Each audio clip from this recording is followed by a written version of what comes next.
Yo les amigos, j'espère que vous allez bien. Donc là, on est toujours au même endroit, à Da Nang, au Vietnam. On est plus spécifiquement au Marriott. Donc là, je suis avec mon petit frère et il va me poser quelques questions en lien avec le business. Donc vas-y, je t'écoute. Ça pourrait intéresser beaucoup de personnes, donc vraiment prenez des notes. Ouais, FAQ. Actuellement, si tu devais passer de 0 à 1K, tu ferais comment? Dis-toi, pour faire tes 1000 premiers euros, là, il ne faut pas réfléchir en termes de scalabilité, il ne faut pas réfléchir comme un entrepreneur à plusieurs millions, il faut réfléchir comme un salarié. C'est-à-dire que pour passer de 0 à 1K, il faut échanger ton temps contre de l'argent. Parce que forcément, la seule ressource que tu as, c'est ton temps, ton énergie, et tu n'as pas encore de l'argent, tu ne peux pas encore utiliser un effet de levier avec ton capital. Donc, ce que tu dois faire, c'est travailler. Tu dois trimer, tu dois rendre des services. Là, c'est pas le moment pour créer un produit. Là, il faut que tu rendes des services. Et donc, dans un premier temps, je vais pas te mentir, le moyen le plus rapide de faire 1000 euros comme ça, en partant de zéro, si vraiment tu n'as pas de compétences, c'est via le salariat. Si c'est temporaire et que ça fait partie d'un plan, ça va le salariat. Mais si tu utilises le salariat comme excuse parce que c'est ce que tes parents veulent ou bien parce que tu ne sais pas quoi faire de ta vie, alors attention parce que le salariat c'est une drogue.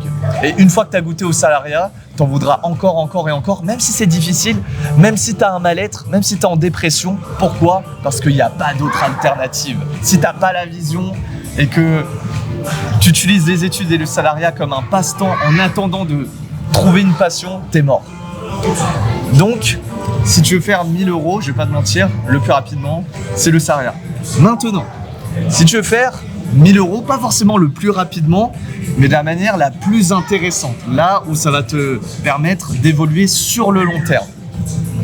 Alors, il faut que tu réfléchisses en principe premier.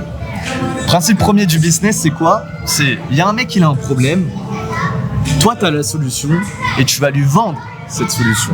Ok. Donc ça sous-entend quoi? Ça sous-entend que pour vendre une solution, il faut que tu développes deux compétences. Première compétence, c'est la compétence de vendre. Tu vas me dire, ah, logique, bah oui. Et deuxième compétence, la compétence qui permet de résoudre un problème. Et plus tu développes des compétences qui résolvent des problèmes douloureux et chers, et mieux tu seras payé. Ok, si tu devais condenser ça vraiment en même pas 30 secondes, ce serait comment? De 0 à 1K. 0 à 1K. Ça condense vraiment tout ce que tu as dit en 30 secondes. Si tu veux faire 1000 euros le plus rapidement possible, va dans le salariat. Si tu veux 1000 euros pour te faire glow up, alors va dans l'entrepreneuriat et vends des services en ligne. Ok. Là actuellement, imaginons, bon c'est pas mon cas, mais imaginons il y a quelqu'un qui est vraiment dans le mal-être profond, qui n'arrive pas à se lancer dans l'entrepreneuriat à cause de son entourage. Tu lui dirais quoi? C'est facile à dire, mais c'est très dur à faire. Progressivement, rapproche-toi des bonnes personnes et de manière sec, coupe avec les mauvaises personnes. Voilà ce que je lui reprendrai. Et comment faire pour trouver les bonnes personnes? En ligne, via les communautés privées ou dans les événements dans ta ville ou dans les grandes villes. Et en réalité, bien s'entourer, c'est pas seulement réservé à une élite, c'est à tous les niveaux. Parce que si tu t'entoures mal, eh bien, tu vas t'entraider de voyous, de mecs qui vont dire « Ah wesh, voilà, vas-y, viens, on va faire des cryptos et tout. » Et ben toi, tu seras le 6e wesh, voilà. En revanche, si tu t'entoures de personnes qui veulent s'améliorer, veulent créer des business, veulent voyager, eh bien, tu seras le 6e voyageur. Ok, t'es la moyenne des 5 personnes que tu fréquentes, quoi. Exactement, si tu veux un bon entourage, entoure-toi des gens qui ont la rage. Ok, très belle citation. Toi, c'est qui les 5 personnes que tu fréquentes le plus? En ce moment? Ouais. Ces 3 derniers jours, je vais pas te mentir, j'étais vachement seul, j'étais vachement remis en question. Mais de base, les 5 personnes que je fréquente le plus, en vrai, ça change énormément, je peux pas te dire. Ok. Mais faut connaître tes influences, parce que si tu connais pas tes influences, si t'arrives pas à me dire ouais c'est ta, eh bien en fait tu vas subir des influences non contrôlées. Et le but c'est d'avoir conscience d'être influençable. Tout le monde est influençable. C'est bon. Même moi je suis le premier des moutons, moi je suis un gros mouton, tu vois. Et justement, parce que je suis un mouton, c'est ce qui fait de moi que je peux devenir un loup. je sais que je suis un mouton, donc je peux devenir un loup. Parce que, en étant un mouton, je choisis consciemment de choisir quelles sont les personnes avec les bonnes mentalités que j'ai envie d'absorber. Et si j'ai pas conscience de qui m'influence, eh ben je serais même pas conscient d'être un mouton. Et c'est lui le vrai mouton. C'est celui qui n'a pas conscience d'être un mouton. Non mais si, j'étais en train de réfléchir, mais si je sais en fait. Je sais. Mais par contre, ce qui est vraiment intéressant, c'est pour moi, si sur allez, 1 an, 2 ans, ton entourage il n'a pas changé, c'est que toi t'as pas évolué. Pour moi aussi. Hein. Ah c'est sûr. En réalité, ce qui a le plus grand impact au-delà de l'entourage, c'est surtout l'environnement. Et l'environnement inclut la ville dans laquelle tu habites. Et c'est pour ça, la plupart des jeunes qui regardent les vlogs de Yomi Denzel, ils sont en train de baver comme ça. Ah, vas-y, vacances à 21 millions d'euros. Ah, vas-y, j'ai trop envie. Mais eux-mêmes, ils sont dans une ville qui ne sont pas dynamiques. Et la réalité, c'est que si tu changes d'environnement, tu passes de la campagne à une ville dynamique, directement, tu vas augmenter la qualité de tes relations, tu vas augmenter la qualité de tes activités. Et là, tu seras plus en train de baver la vie de Yomi Denzel parce que toi-même, tu auras la vie, non pas de Yomi Denzel, mais ta propre vie dynamique, comme ça, à gauche et à droite. Là, par exemple, on est à Da Nang, au Vietnam, on est dans le endgame. Ça veut dire que tout est gratos.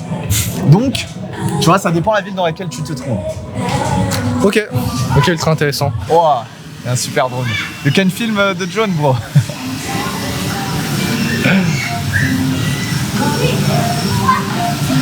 Eh, ça va, hein, il y a de la technologie au Vietnam. Ils sont chauds.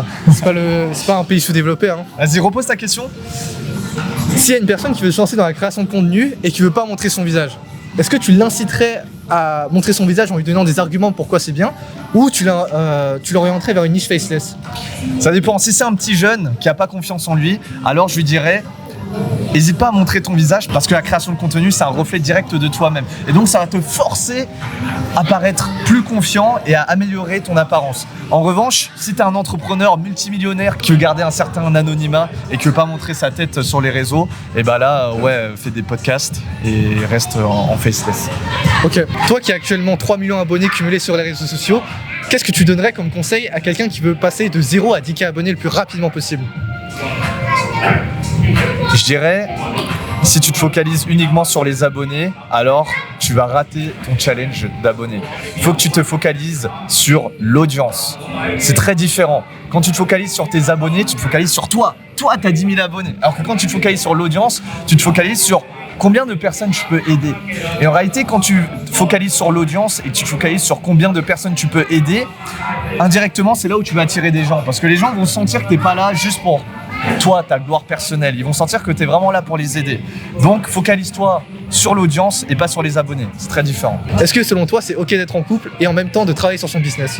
Alors, l'entrepreneuriat, c'est tellement difficile que si tu te mets en couple, il faut absolument que ça soit en synergie avec ton business. Il faut que ça t'apporte, que ce soit à titre perso et à titre professionnel. Parce que si tu te mets en couple et que ça devient une charge, alors tu es au niveau -1. Si tu es célibataire dans le business, tu es au niveau 0. Mais si tu es en couple avec la bonne personne et qu'elle te super booste, alors tu es au niveau +1 et c'est ça qu'on cherche. Ok, stylé. Toi qui as voyagé dans énormément de villes en Asie, en Europe, etc., tu recommanderais quelle ville à quelqu'un qui a habité pendant 20 ans en France? Ou quelle ville, ouais. Ça dépend. Franchement, ça dépend. Il y a trop de... Je dirais, si t'es un petit jeune et que t'as pas beaucoup d'argent mais plein d'ambition, viens à Bangkok. Si t'es un petit jeune et que t'as déjà fait pas mal d'argent et que tu veux encore plus d'argent, va à Dubaï. Autrement, si tu veux du calme et de la paix comme moi, et bah va au Vietnam, là c'est le endgame, tout est gratos. Ok. Si un mec il a aucune ambition, vraiment c'est vraiment un gros branleur, est-ce que tu le recommanderais d'être en couple le plus rapidement possible? Comme ça il a un break-up et ensuite il va glow up. Je pense que les hommes qui sont faits pour réussir passent par des moments très douloureux. Et si la personne va se détruire après un moment difficile, c'est qu'il n'est pas fait pour réussir. Donc oui, il faut qu'il passe par des moments difficiles pour savoir qui il est réellement. Tu peux pas savoir qui tu es quand tout va bien, quand il fait beau, il y a du soleil et que tout est gratuit. On voit de quoi tu es fait quand c'est la merde. Donc, plus tu vis des moments difficiles, et plus toi, ça va te permettre de vivre la vie en mode facile. Ok. Pour toi, ce serait quoi la femme idéale Pour toi, ce serait quoi la femme idéale? Alors ma femme parfaite, ça serait une Vietnamienne qui parle anglais et qui me fait confiance à 100%. Et quand je dis qu'il me fait confiance à 100%, ça peut paraître un peu brusque, mais si jamais il y a besoin de quitter le pays du jour au lendemain, et ben elle me suit et elle m'écoute. Ok, Parce que j'ai de bonnes raisons et mes intentions profondes seront toujours bienveillantes. ok. Alors Calvin, j'ai un dernier jeu pour toi. J'ai avec moi 1 million d'euros. Donc là, j'ai 500K. Je peux faire de toi un millionnaire instantanément, à une seule condition. On va voir si tu es calé en business. On va voir si tu connais le bon vocabulaire. C'est quoi un setter? Un setter, c'est quelqu'un qui répond aux conversations par message pour ensuite réserver un appel. C'est quoi un closer? Un closer, c'est quelqu'un qui va répondre à l'appel pour ensuite vendre son infoproduit ou vendre un produit. C'est quoi un onboarding? Onboarding, c'est un appel que tu prends après le closer, après que tu aies pris le produit, pour t'indiquer comment ça marche le produit, indiquer et comprendre le prospect en fait. Enfin, le client du coup maintenant. Ok. High ticket, c'est combien à peu près? Au-dessus de 1005. Au-dessus de 1000. Ok. Low ticket, c'est combien à peu près? Entre 0 et 50. C'est quoi une VSL? VSL, c'est une vidéo de vente qui va permettre de vendre ton produit à beaucoup de personnes. Donc ça marche vraiment bien que si tu as beaucoup de trafic, sinon c'est nul. Ok, ça veut dire quoi VSL? Les 3 lettres? Vidéo studio letter. Ah, sales letter. Sales letter, merde. Reste. Ah, je te l'accorde. Ok, c'est quoi un webinaire? Un webinaire, c'est une vidéo en live que tu vas présenter. Enfin, c'est un événement en live que tu vas présenter pour vendre ton infoproduit à la fin. Tu vas donner de la valeur pour vendre ton infoproduit à la fin ou vendre ton produit. Ok, pas mal. Un peu plus dur, c'est quoi un ROAS? Il connaît pas, il est pas dans les pubs. Je sais que ROI c'est Return on Investment, mais ROS, je suppose que c'est Return on Ads. Ad? Sales. Spent. Ah oui, ça... Pas mal. Return on Ads, ouais. Ok, c'est quoi le CAC? Le CAC 40? Non, le CAC CAC. Je connais que le CAC 40. Non, tu connais pas le CAC? Donne un indice. Le CAC, ça commence par coût. Coût à... Bon, je sais pas. Coût acquisition client. Ah, ça, je savais pas du tout. C'est combien tu payes pour acquérir un client. Et ça, tu dois le connaître. Bah, ça, justement, dans un business, il faut essayer de réduire le CAC au maximum. Ça, c'est que pour les gens qui sont dans du contenu pas organique, justement. Non, ça, tu peux le mesurer aussi. C'est quoi la LTV? Lifetime value. Ouais, pas mal. Ouais, ça, j'ai appris avec Mika, ouais. Ok. Dernière chose, c'est quoi le MRR et le ARR? MMR. MRR et ARR. Je crois que c'est ton revenu par mois et revenu par année, non? Ouais, pas mal, c'est ça. Et du coup, ça veut dire quoi?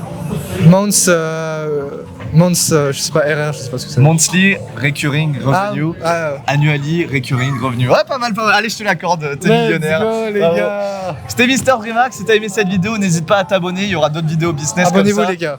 Et merci Calvin. N'oubliez jamais, c'est l'effort Qui crée l'effort. Let's go.